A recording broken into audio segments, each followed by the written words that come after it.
Sa loob ng kwarto na to, kasunod kong pinuntahan dito, itong isang maliit na kwarto. At pagpasok ko nga rito, ito ang bumungad sa akin.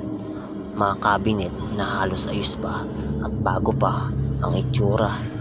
At meron din sila ditong CR at shower. Shit! Grabe. Lalaki ng cabinet oh. At maya-maya lang ay nagulat ako sa aking mga nakita. What the? Dami picture guys oh. Dami picture dito. May mga diploma guys oh. Saka mga picture ng graduation ng bata.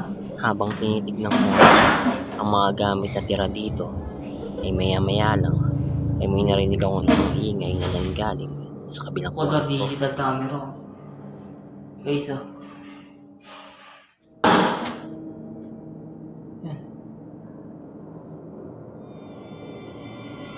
Nagbubukas ng bintana sa labas ah. O pinto ah. Ayun oh. Really guys.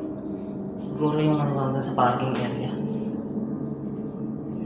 Yung lalaki ng cabinet guys ah. Wow. Sa mga oras na yon, hindi naging maganda ang aking pakiramdam sa paligid. Kaya napag-desisyon ako na lang tapusin ang eksplorasyon na to. So yun guys, dito na natin tatapusin yung ating exploration sa abandonadong mansion na to. So wala naman tayo naramdamang paranormal dito. Pero medyo kinabahan lang tayo dahil sa part ng bathtub ay parang tumayo yung balahibo natin doon. Dahil may sabi-sabi dito na may namatay raw dito. So di lang tayo sure. Disclaimer lang naman tayo. So comment below na lang kung may napansin kayo dito guys.